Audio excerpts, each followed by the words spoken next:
Well, hello everybody. This is meteorologist Andrew Pinero. Oh, now I think I'm live. Hello everybody. This is meteorologist Andrew Pinero, and I am outside. It is beautiful out here. So I figured since it's beautiful, might as well do a little podcast outside. Got an interesting little setup here. I've had this mic stand. Let me see if I adjust it a little bit more. I've had this mic stand for quite a bit, but interesting to try. This is the microphone I normally use when I'm doing my my weather updates. So it's really good outside. So it's blocking out a lot of the background noise. I'm still monitoring the audio. And one of the new things that I got, see if I could carefully show you here. This little device here is taking the audio signal from what's called an XLR um, cable from the back of this microphone, taking it and digitally converting it into a digital format. So it's plugging into my phone right now. It does look like a mess on Friday. However, I don't know if not everybody's gonna see snow. So this is something that I've talked about before where it is a nor'easter by definition. However, it doesn't look like it's gonna be snow for everybody. So the official definition of a nor'easter is a coastal storm that gives northeasterly winds. Let me see if I can look up here the official National Weather Service glossary. That is, if anybody wants to follow along, weather.gov/glossary.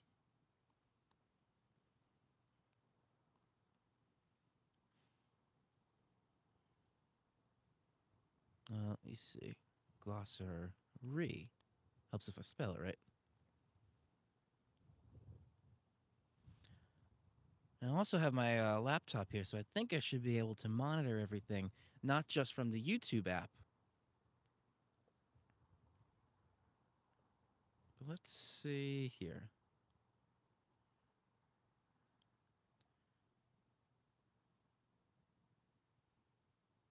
If anything, it'll be at least a delay from what I'm seeing.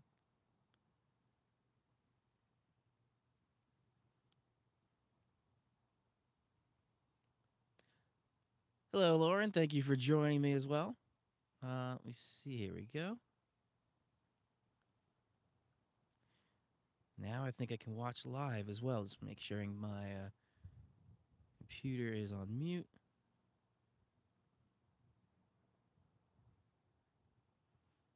So yeah, Raymond, that was the interesting part. Is since you're a bit more north, much further away from the coast, it looks like it's going to be a little bit more of a wet snow for you versus all rain.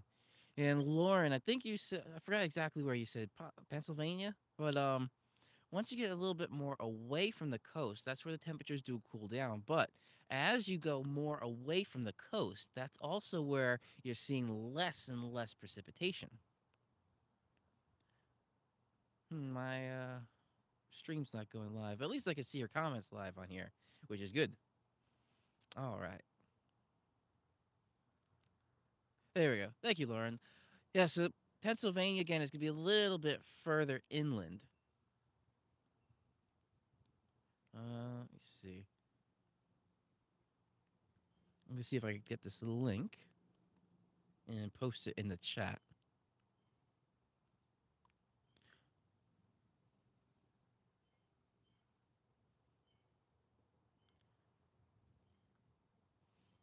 I can't post the link directly itself, but if anybody is curious about weather definitions, I'm going to post this link in the chat.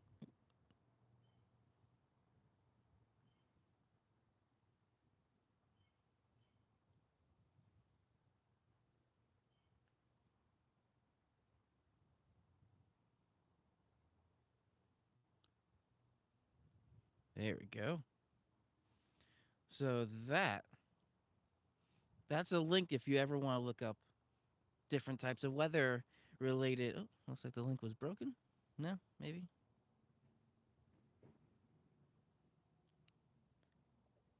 Instead of copying and pasting, let me just actually type it. Weather.gov/glossary. There we go. So that's a neat little website if you ever want to look up like what's the difference between a severe thunderstorm watch, a severe thunderstorm warning. That'll have kind of all the definitions. So anyway, let's talk about some of these forecast models. Oh, and actually, quick little update, I guess, before we get started with that. And good, looks like everything is in good stream health. So if you follow me on Instagram and Twitter as well, I posted some interesting pictures. So besides the weather on the YouTube channel, so this is kind of like a channel update. I also do some car videos. I'm trying to do a little bit more of that. So what I did was I'm filming or in the middle of filming a mini series on how to drive manual. So it's gonna be about a 5 or 6 part. I'm thinking it's more of a 6 part series on how to drive manual. But essentially, with this, I just got in the mail a clutch assembly. I sent the picture on that. It's kind of interesting. I've seen pictures of clutches and pressure plates and all this and flywheels, but never actually held one before. It is heavy. The flywheel is probably about that big. Not that big, but it is heavy. It came in a small little box from the like it was delivered over the U.S. Postal Service, but it had a special warning on it that said item over 35 pounds and over for a caution. Yeah, I didn't see it. The Capital District was in any kind of warnings. I was just talking about like for glossary reasons, just for your own research if you're curious about anything with that.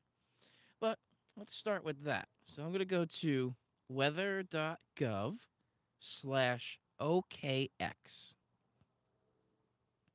So this site is where you can find all of the weather watches, advisories, and warnings. I'm going to post that right now.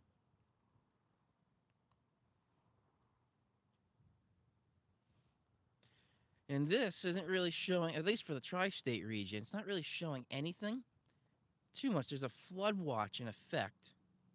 And then you go a bit more north and west. There's a winter storm. Actually, there's a winter storm watch. Even, I believe that's right around the Capital District. It's mostly western New York State going into, I don't know what county that is in Pennsylvania, but there's one county in the very top right corner that is in part of the, or two counties in the top right or top northeast corner of Pennsylvania that's in this winter storm watch. That's just west of Sullivan County. So if you know where that is, just those couple counties west of Sullivan County going into Pennsylvania, that's in the Winter Storm Watch. And let me just read what this Winter Storm Watch is all about. Heavy snow possible. Total snow accumulations of 5 to 9 inches are possible. The higher snow will be in the higher elevations. That's kind of typical with this, just because it's colder in the higher elevations. So, anyway, no matter where you are pretty much throughout the Northeast, it's going to be kind of a messy day. So, now let's take a look at some of the forecast model. So, Raymond, I know you're very familiar with this site called Tropical Tidbits, but I'm also going to post that in the chat if anybody wants to follow along.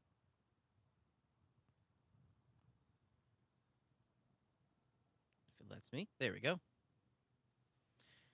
So, this site has a lot of forecast models on it, and not just the American models, it has some international models as well. So, usually I like to start out with the GFS. Also, got to keep an eye on time because I am doing a Twitch stream tonight as well.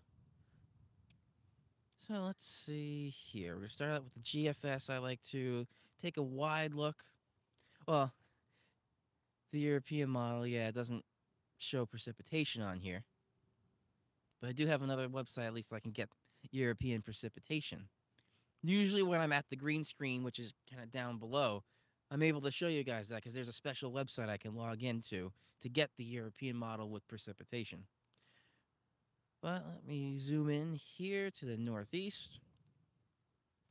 So the high pressure kind of stays in place for the rest of today. Very beautiful. And then going into tonight, it still stays kind of dry, but as this high pressure makes its way out, it looks like the clouds are going to start to come in. So overnight tonight, we're going to gradually see increasing clouds. And it looks like for Thursday, Yes, the Canadian is one quite interesting one. But another where I actually interned for WCBS 2 News in the city, and the chief meteorologist there, his name was Brian Bennett. He always liked the Canadian model only for cloud cover. I don't know why they seem to be better for cloud cover than precipitation, but it seemed like it was a bit more accurate, that Canadian model with cloud cover, than anything else that that model outputs. All right, so it looks like this showers or rain is starting later in the day on Thursday, so it looks to be like a dry start with the GFS. Let me see if I can also bring up that CMC, the Canadian, just for kicks. Kicks are for kids. Tricks are for kids. That was it. Yeah, the GF. This is something interesting too. I've seen over the years with forecasting. The GFS looks like it's always a little bit warmer than some of the other ones.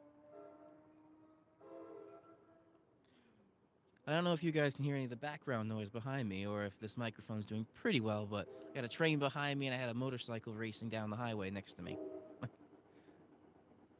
But let's see here. The Canadian has the rain actually starting at about the same time as the GFS.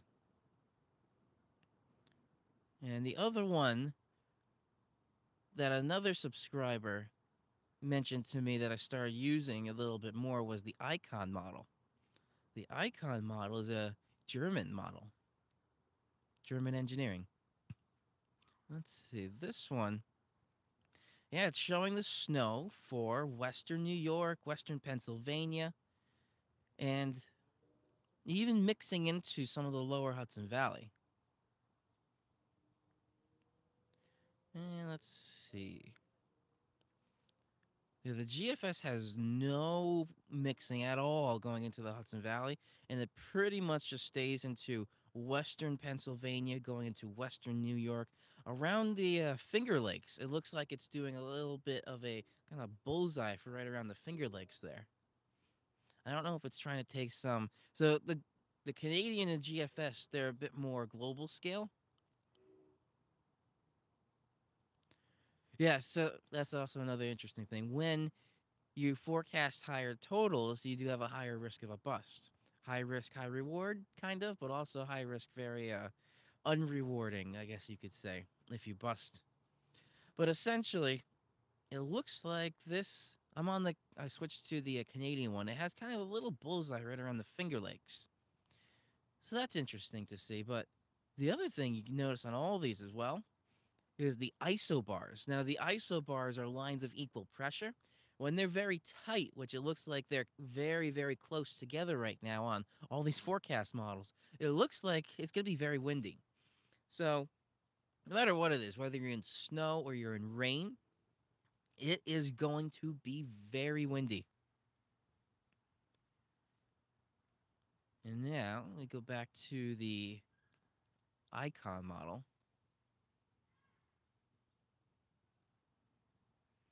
This one, yeah, is showing a little bit more mixing. Not really as far south into the Hudson Valley, but it's showing some pretty heavy rain going down into Long Island and the New York City area.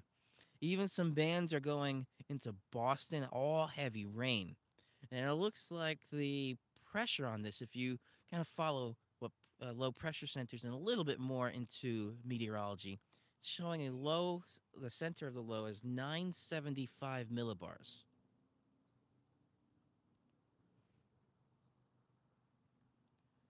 So that was the icon. Not sure exactly how far out the NAM will go, but let's see.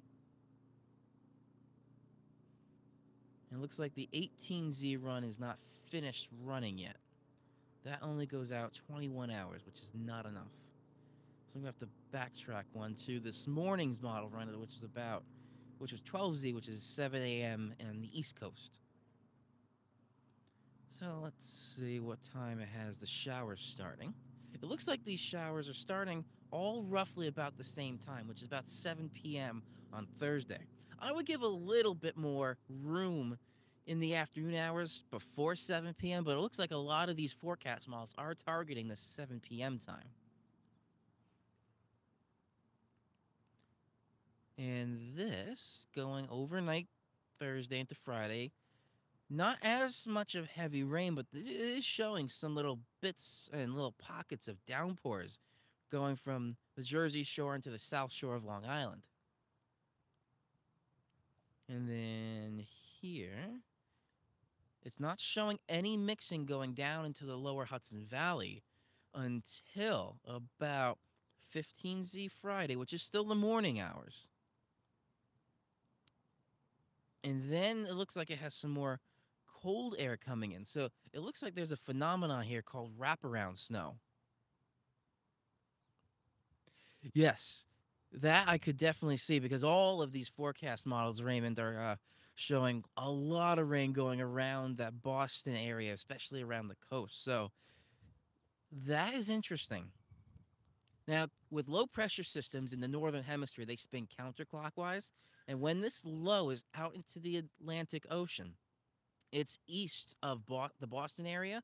And when it's east of the Boston area with the counterclockwise spin around it, it's actually bringing in rain from the ocean. So it's bringing a lot of extra moisture coming off the ocean and into the Boston area. So that's kind of where it's charging it up.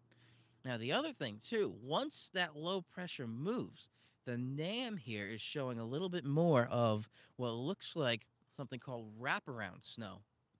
So, this wraparound snow is essentially, again, with that counterclockwise rotation in the northern hemisphere around the backside. So, mirror image here. It's odd doing it without the green screen, but so we have counterclockwise rotation there.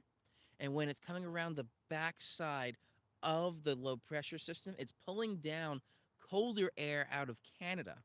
And when it does that around that backside, it's still meeting moisture. So it's bringing in the cold air with the moisture, and it's seeing that rain to kind of turn over to snow, which is a little bit more on the NAM. So now going back to what I was mentioning with the GFS tends to be a little bit warmer.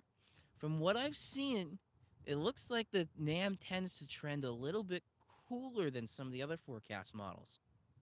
But this is going to be an interesting one to see because it's getting late into the winter, so any nor'easters, which this is, don't have enough cold air to be all snow.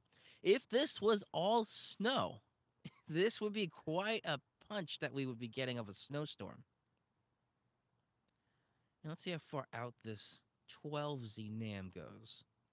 So this goes out until Saturday night, but essentially it looks like all the precipitation, whether and it looks like it's going to be at least on the NAM, it's showing it's colder, like I was mentioning, snow going into even the New York City area and Long Island. But either way, the precipitation pretty much goes out at say 1 in the morning on Saturday. So it looks like it's going to be a better morning than I was originally forecasting for on Saturday.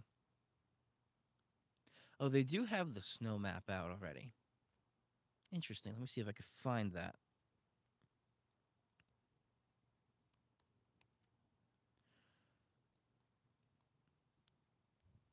There was also something, one of my colleagues, I don't know if anybody watches Jeff Banson, he posted or he messaged me this new thing that the National Weather Service came out, which was the snow liquid ratio calculator.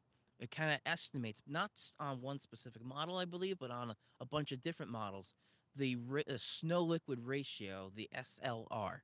So, again, with that, going into a bit of meteorology, the expansion, or even more into some physics as well, but the expansion of liquid going into ice.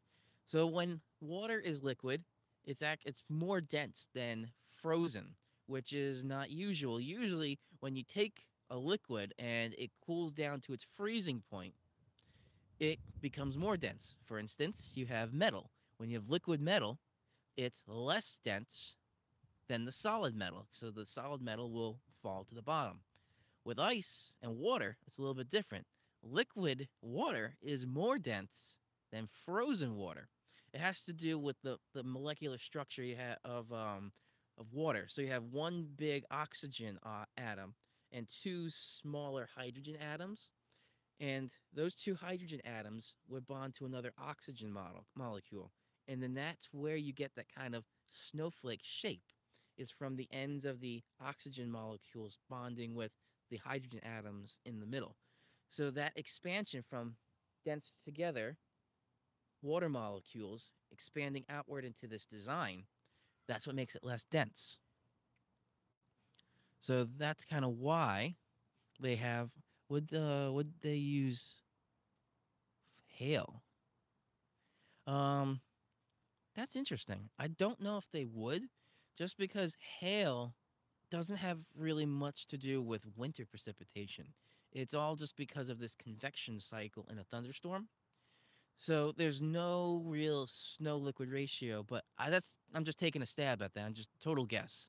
You never know. This is something brand new, so I don't know if they would use that, but it would be interesting. And it's interesting to kind of watch with these snowstorms as well. So that was the kind of physics and science behind the snow part of freezing water versus liquid water. Now, the ratio, typically we kind of think of 10 or 12 to 1. 1 inch of rain is about 10 or 12 inches.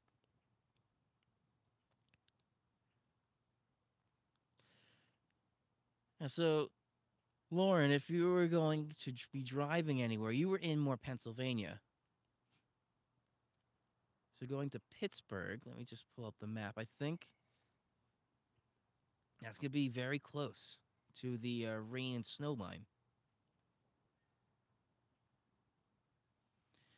So if there is going to be snow for you, Lauren, I'm thinking it's going to be very wet snow. So it's going to be very slippery. If there's going to be rain, it's going to be heavy rain. And Raymond, yes, you're right. The standard is 10 to 1. That was mathematical reasons. 10 to 1 is easier mathematically to calculate than 12 to 1. Because typically, when I was growing up very young, it's always been 1 foot of snow is equal to 1 inch of rain. A foot is 12 inches. So mathematically, 12 to 1 is a little bit harder to calculate than 10 to 1. So that's why now the National Weather Service just uses 10 to 1 for everything. But that's the usual that we calculate, is that 10 to 1. 10 inches of snow equals 1 inch of rain.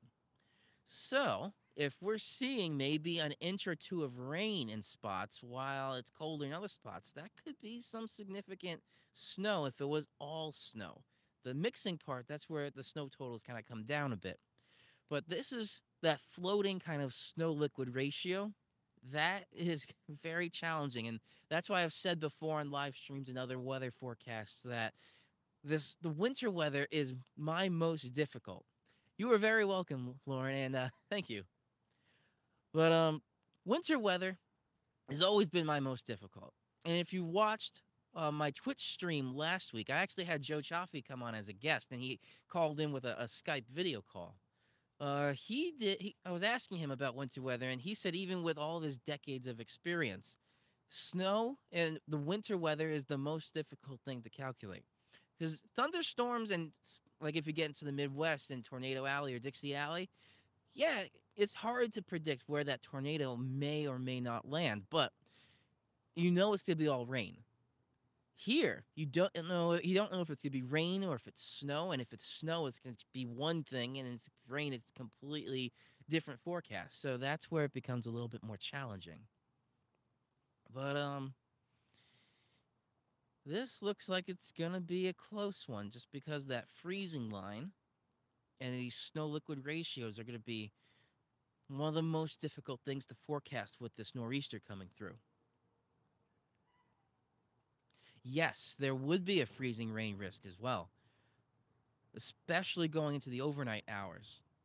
This is where, so essentially, what freezing rain is, it's liquid rain coming out of the sky, but the surfaces on everything are colder than the freezing point of water, which is 32 degrees, or for anybody that doesn't use Fahrenheit, they use Celsius, 0 degrees Celsius. Anything colder than that freezing point, the surface, that rain will instantly freeze. That's what freezing rain is. That's why it's also dangerous, because if the road If dry road is cold and it starts raining and freezing instantly, you won't see the ice, thus the name black ice, because it's clear and showing the black of the road. Blacktop. But yeah, there is a chance that we could be seeing some freezing rain. And this is where it could even be within maybe a mile or two of one specific location, or even within a 10-minute time period. It can go from snow to rain to sleet to another term, grapple. I don't know if anybody's heard of, but we might see all of the types of precipitation with this system. So it's going to be a difficult one to forecast, and also looks like it's going to be an interesting one to deal with. But overall, once we get past Friday, that's the last thing I was looking at before we wrap up in, well, in probably about 5 minutes. Just because I got to get ready to head down to Secaucus, is where I do my Twitch stream out of. So let's see. Yes, power outage is definitely a risk. Not necessarily just because of the precipitation, but these winds. I have never seen in a while the isobars so tightly packed. So this is where we could see maybe 30 to 50 mile per hour winds, maybe even gusting up to 60 miles per hour. That strong winds alone, even on a sunny day like this, can cause power outages with branches falling down. When you add in ice, that makes the branches heavier, they're more likely to fall. And if you add wet snow, that sticky snow on top of the branches with ice, yeah, there could be a lot of down trees and power lines with this.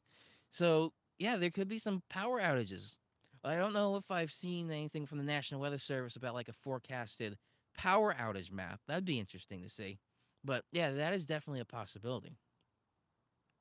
Let's see. Now, going beyond Friday, let's see what the icon model's showing.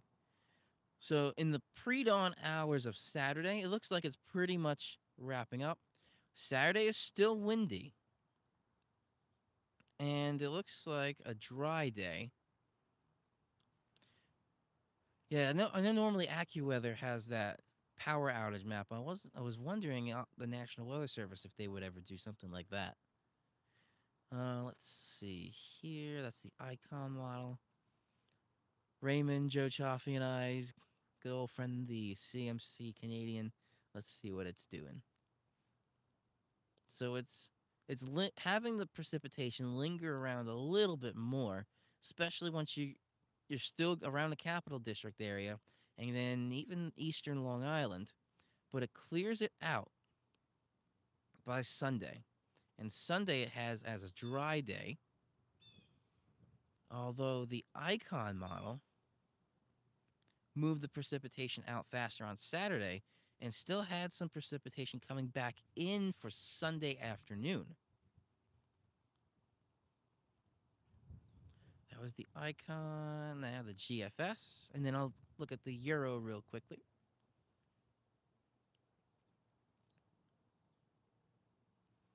All right. So that's Friday. So the GFS is slower. It still has some rain and snow in the area, more snow in the Capital District and going, especially in the Finger Lakes. It still has the little bullseye over there. It has that. And it's clearing out the precipitation by about 1 or 2 o'clock in the afternoon. And then for Sunday, a dry day. There's another interesting part. So the GFS is one of the longest range forecast models. If not, I think the longest. At least that the normal ones that you might hear. That low pressure, once it moves out, it just stalls. And it stays with us until the next round of some precipitation comes through overnight Tuesday into Wednesday.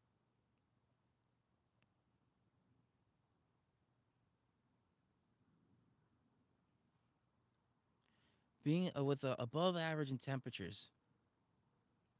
I'm not sure because we're changing months. Today's the last day of February, but I think we'll still be around the average, if not a little bit above average. But it's not going to be much because if it was above average, which is like today. It's 59 degrees where I am right now.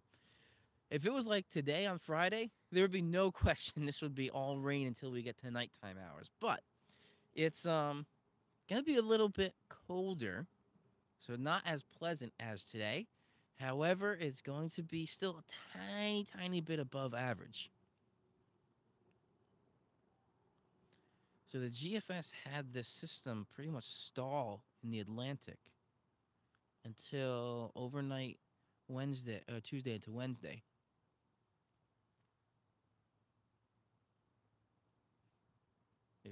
What was that? Let me see.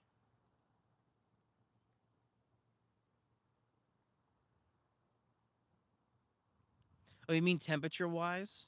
The Albany International Airport is the same as New York City. Is that what you meant, or the average temperatures?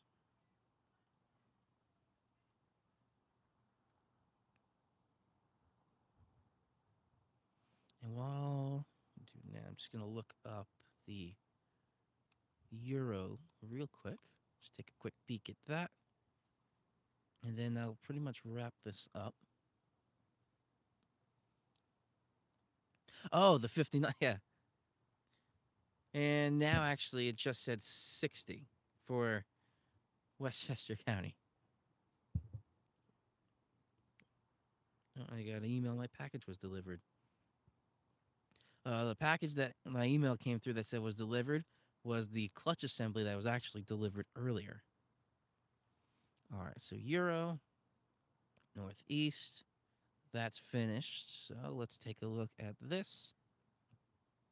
And this has the same time around that 0Z, which is about 7 p.m. on the East Coast. That's the shower starting Thursday night. Now it has, it's interesting, it actually looks a little bit colder, which is kind of typical because the GFS is tends to be on the warmer side. But when does this have it end? So this has it still lingering through the morning hours on Saturday, and it looks like it would be snow at that point. And then clearing out for the afternoon. Then on Sunday, it's actually bringing in some flurries, going more so around, again, the Capital District in upstate New York, going into Canada. And it still has that low pressure stalled in the Atlantic until our next system comes through, which again it looks like maybe a little wintry mix. Again, similar setup, snow around a capital district, but maybe rain, snow, Pennsylvania going into New Jersey. Same thing for Boston, just maybe a little bit warmer there on Wednesday, a week from today. But again, typically what I do with the 7 day forecast, 5 days out is kind of my more comfort level. The 6 day and the 7th day is probably going to change on a 7 day forecast. Within 3 days, that's when I'm pretty confident. That's like my most confidence is within 3 days. So there's other news networks that are doing 10 day forecast and the 14 day forecast. I personally think the 14 day forecast is ridiculous. It's going to change. That 14th day is going to be changing. But yeah, that pretty much wraps up this podcast. Tried to change it up a little bit. Nice, beautiful. It's the camera's kind of the light's kind of blowing out in the background a little bit, but outside and trying to get a little bit more casual, trying a new setup. Kind of like the way the microphone was set up here. So this microphone is really good blocking out the background noises, but it's still right at me keeping my voice in. And I got like my little digital audio converter. But that pretty much wraps this up. If you are new to the channel watching and you're watching this not live, I'd like to do some more weather videos for you. And again, I'm filming that mini series for how to drive manual. So if you want to see that and see some more weather updates, hit subscribe below and the little bell icon right next to that so you get all the latest weather updates and anything new that's coming out on the channel. Again, this is meteorologist Andrew Pinero. Have a great day, everybody. If you can, get outside in these beautiful conditions and enjoy that before we have this nasty weather coming for the end of the week. Oh, yes, let me quickly paste in the Twitch channel. If any, you don't have to have a Twitch account to actually watch this. If you're watching it from a phone or an app, I think you do. But let me see if I can get here. The name of the company is Be Terrific, and this will be at about 5 p.m. It looks like they are live streaming now. Oh, there's an ad, so let me wait for the ad.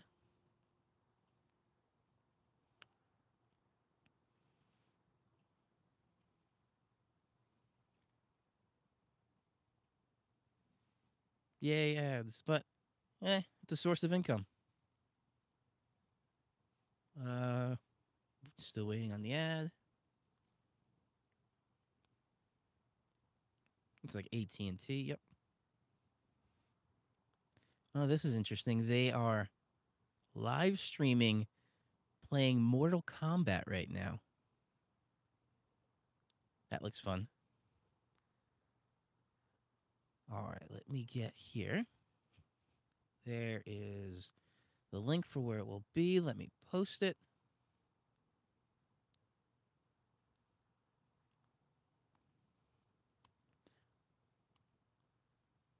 All right. So that is the link if you were going to watch my live stream on Twitch. This will be at 5 p.m. So I'm kind of liking this setup where I'm doing this split here. So more of a forecast weather discussion now, and then a bit more casual conversation where it's a bit more of a show called Climate Matters. But tonight I have a guest, another fellow meteorologist called, her name is Brittany Borer. She is with me on FiOS One News, and we're going to be talking about just recently graduating college. What's it like to get into the job field? And my challenges, her challenges, and some other friends that I've talked to, their challenges graduating college and trying to get a job in this job market right now. So that'll be the show for tonight starting at 5 p.m. Again, this is meteorologist Andrew Pinero on my YouTube channel. Subscribe and hit that notification bell so you get all the notifications when I go live or update a video. So have a great day. And again, if you can, get outside this afternoon before that storm comes through.